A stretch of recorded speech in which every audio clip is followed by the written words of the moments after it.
Hello, YouTube friends. This is Recovering Yankee, and today I have a special operation that I must perform.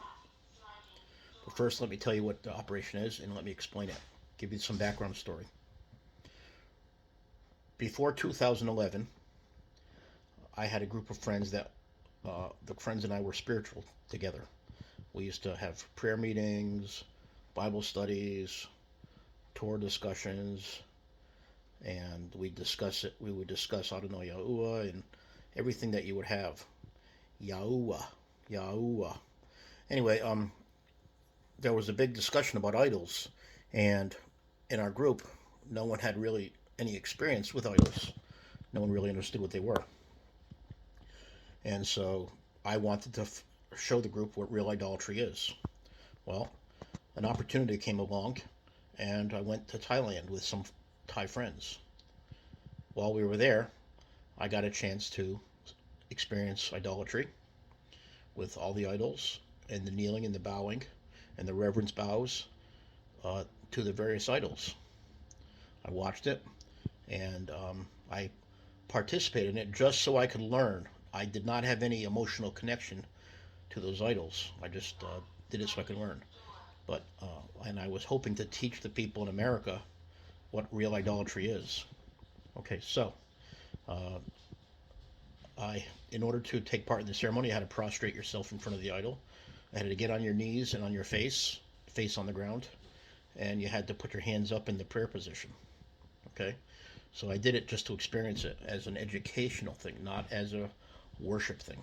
There was no worship involved, and as I was in front of these idols, I was saying to Adonai, "Oh, listen, I'm not doing this to offend you.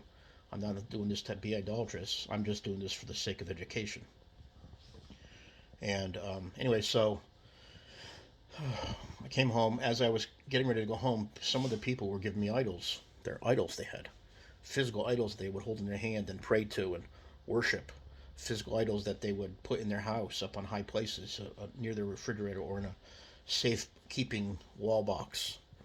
And some of the idols they would carry around their neck and carry it. Or some of the idols they would put on their, if they had a car, they would put it on the mirror of their car. So what I did was I took some of those idols home. I was intending to teach the people in America that did not know what idolatry was, what a real what real idolatry is. So that was my intention. My intention, I must affirm you now, that my intention was not to worship the idols or not to help other people worship the idols. My intention was only to teach people about what real idolatry is. Now, why would I have such an intention? One of my very good friends, who was in our spiritual group of prayer and study, uh, I won't mention his name, but he had this idea that his icons on his computer were idols, and he was literally contacting the computer company, hoping to find a way to get rid of the icons, and so obviously the people in our group did not have any knowledge of what an idol is and how it works and what it's used for. What is an idol's function? Hold on. Okay, I had to sneeze. I apologize. So my goal was to bring these home, let these people see them, and what a real idol is, so they would know what to get rid of in their lives, not icons on the computer. But what I've learned since then is that idolatry comes in many shades, from 1 to 100. 100 level idolatry is where you actually take an idol and you're praying to it, asking it for water to come for your crops, asking it for protection for your village, asking it to have mercy on your family, and praying to that God in some.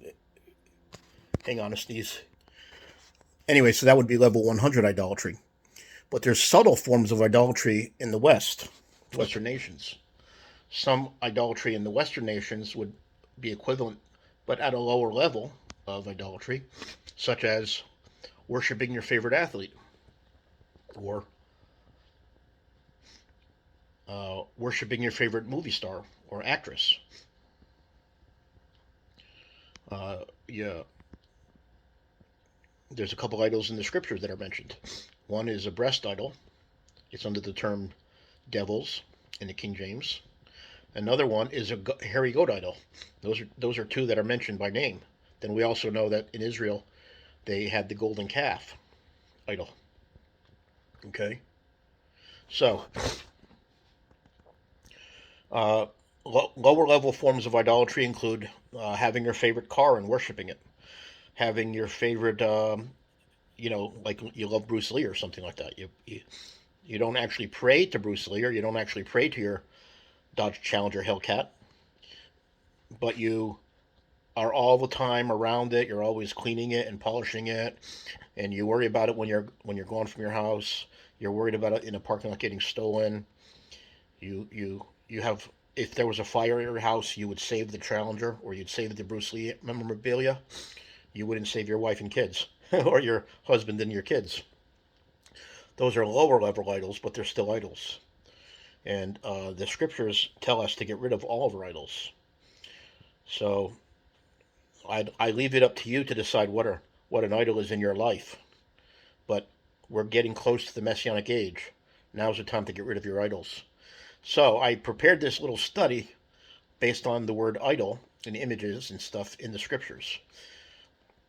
And I'm going to tell you what the definition of idol is according to the scriptures. Now, again, this does not include any New Testament references. This is only Tanakh, which means the Old Testament. Okay, so hold on. Okay, the different kinds of idols, that the word idol, how it's written in the scriptures, could involve Strong's number 457, which is an idol, a god without power or worthless. There's also idol 1544, which is an idol made from a log or from a stone. There's idol, let's see here.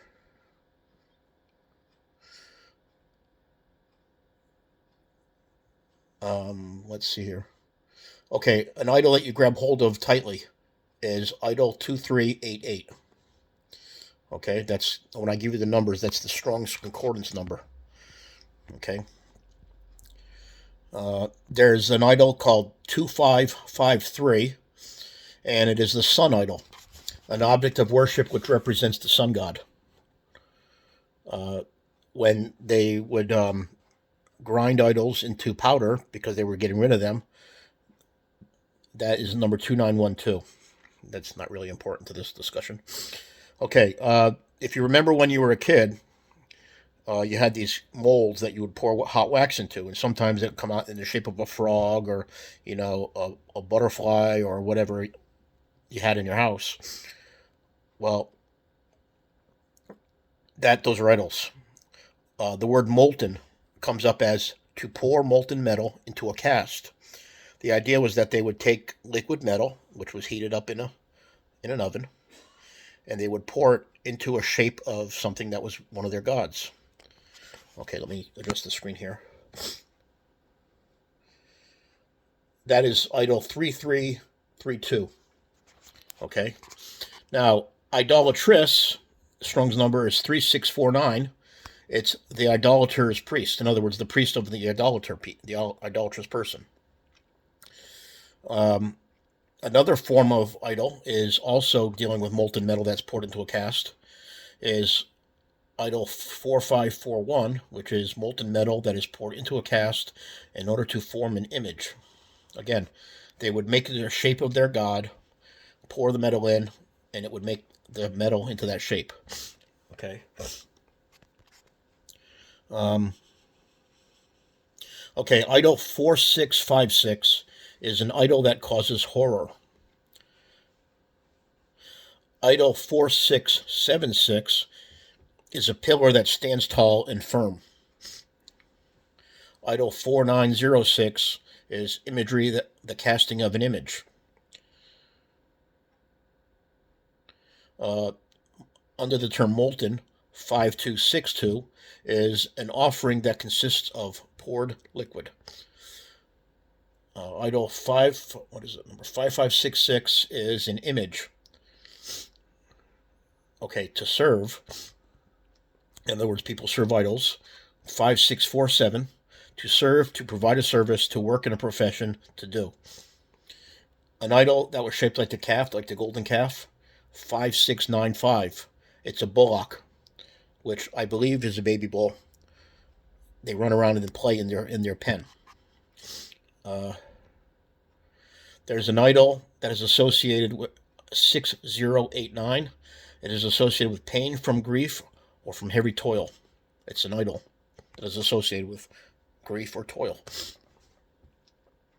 The next kind of idol is 6456, which is a chiseled sculpture. Let me move my computer screen down here. Another idol is 6736, which is the words in English are an idol pressed out of clay. It also represents a messenger, an ambassador, or sorrow. It's an idol of an idol that looks like a messenger, an idol that looks like an ambassador, an idol that represents sorrow. Okay. Okay, an idol 6754 is an image or a form which is like a shadow of the original. When you establish an idol, 6965, what that means is that you raise it up. You establish an idol, you raise it up. Of course, we're told to destroy the idols. The word there for destroy is 7665. It means to burst out, to burst through, and to exchange for commerce. So the way to get rid of an idol is to burst it, or to burst it out, or to burst through it. Bow, 7812. It means to bow, to pay homage by bowing low, or by getting on the ground with both face and knees. That's what you're supposed to do with idols. You're supposed to bow to them. Remember, I told you I did that in Thailand. Again, I wasn't doing it for the sake of worshiping the gods. I don't even know the gods' names. But I was doing it to learn, to get education, so I could teach other people. Okay. There's another form of getting rid of idols is burning them. 8313, to burn. Okay, the final idol is 8655, which is a household idol of a god that heals the sick. Now, when in the book of Genesis, Jacob's wife, Rachel.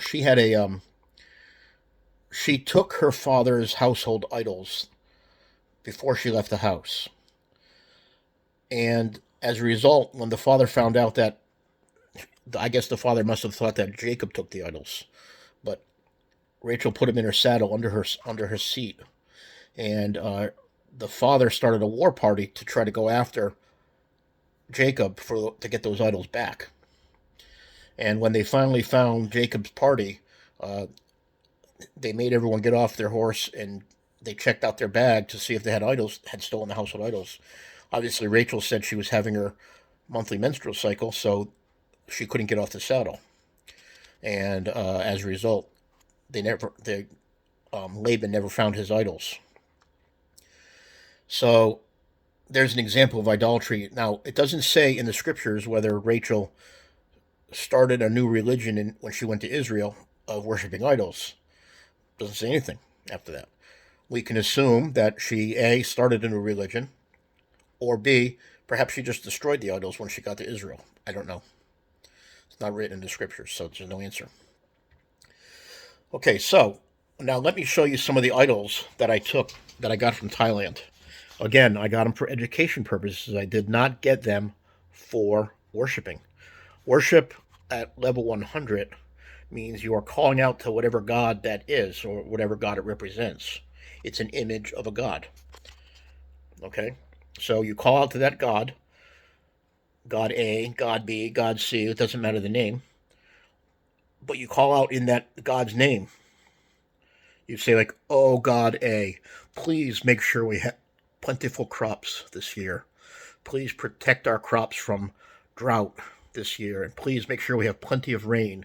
Oh, God A. I'm using A as an example. I don't believe there's a God A anywhere in the universe, but okay, you understand. Oh, God A, please make sure raiders don't come to our village and pillage our village. Oh God, please make sure we're prosper when it comes to growing crops so that we can sell them in the market.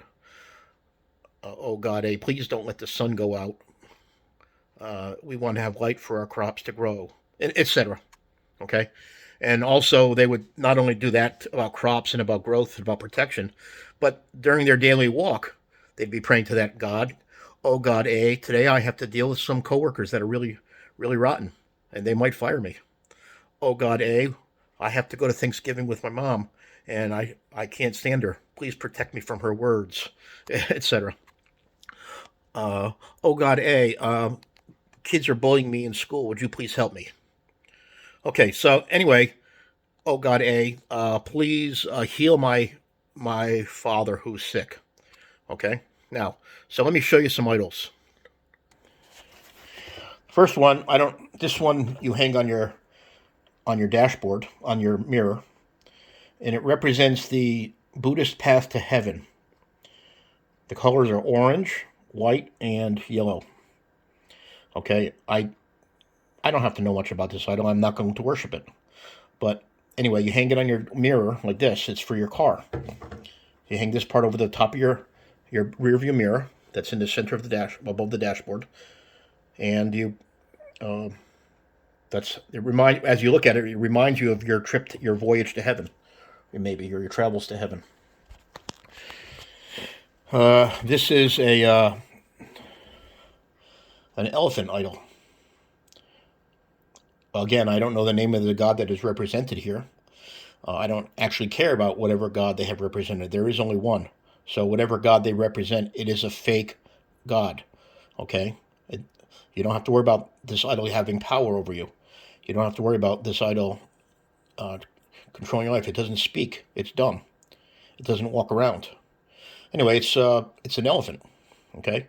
It's made out of some kind of heavy material. I don't think I could burn this, but I'm going to try. Well, I know it's not going to burn. It's metal. I don't have anything hot enough to burn metal. But this idol right here will definitely, I believe it'll burn. And this idol right here is also got some kind of hard wire in the center because it doesn't change shape. It stays in the same shape always. So what will happen is when I burn it today, it will probably burn all this material off because it's like cottony material or thread of some sort. It'll burn all that off, but it won't burn the shape. So I'll have to do something else when I go to burn the shape. Next idol. This is another hard one. This is an idol that is in the form of some Buddha. Again, I don't know the name of this Buddhist, the Buddha that...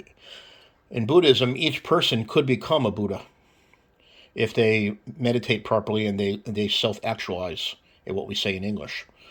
But they have to be,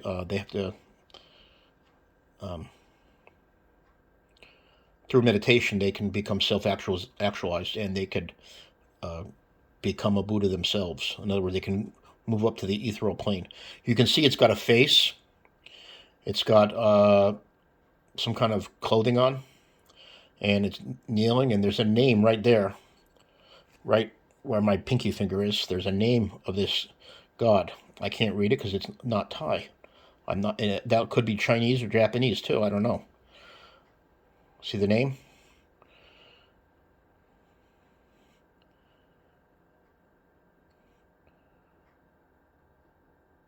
Okay, but it's a god they worship. It's an idol.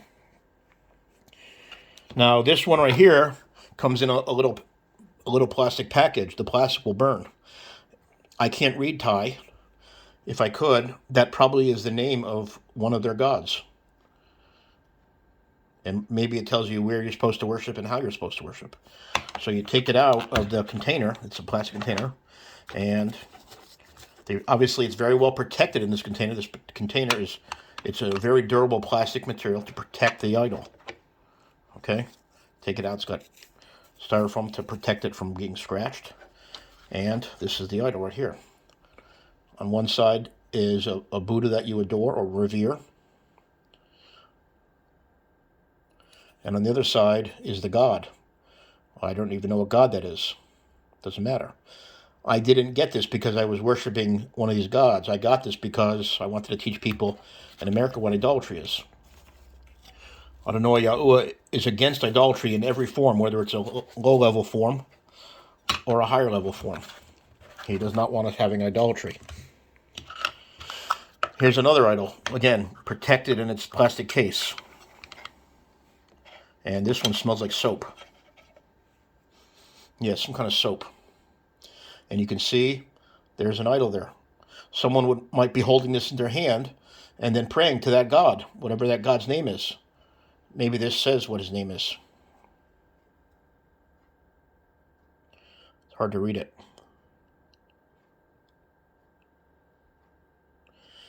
But anyway, you would pray to this idol. It's a god. And you would say things like, oh, please give me my crops, or please protect my family. Don't let our house get burned down. No floods today as we go to work. Please don't let a tornado come and wreck our house. Oh, God A, or whatever his name is, or her name is. Okay, that one will easily burn, along with the other clay ones, or soap ones. Here's a god that you wear around your neck. Here's the necklace part of it. Okay, and you wear this god around your neck. This god is a different one than the one before it. Okay, they have similar appearance, but they're different. And so this one does not come out of the case, as far as I can tell. The idol is permanently encased in that casing. I'm going to try to burn this one too. And of course, it's got the necklace part, so it looks fashionable and it looks pretty. Okay? Now, I don't want any of you to make fun of people from Thailand who are worshiping idols, because Christians are worshiping idols. Rabbinic Jews are worshiping idols. Muslims might be worshiping idols. Obviously, Buddhists are worshiping idols. We all have idols. These are just physical idols. These are level 100 idols, where you actually get down and pray to them, kneel down on your face, as the one word said. 78:12, to pay homage by bowing low or by getting on the ground, both knees and face. Okay, this right here is a Buddhist monk's prayer beads. The Catholic Church has prayer beads also, and the Catholic Church also has idols. So each time you touch one of the beads, you chant a certain hymn or a certain sound or a certain word, or maybe you chant a certain paragraph, and you touch them like this, and you go around and you say, like, examples like I gave before. Oh God A, please don't let us have a flood today. Oh God A, please don't let us have a tornado. Oh God A, please don't let me get bit by a poisonous snake or poisonous spiders. Oh God A, please don't let my children get taken away by tigers. Okay, etc. Please make sure we have crops. Okay, so that's made out of wood. Obviously, the monk would wear this around their neck because it's in the form of a necklace. And at any time during the day, the monk could be touching the idol and praying the prayers that go with each bead. Okay, the final idol is this one right here. Let me get it out of the package first. I'm going to turn this on pause.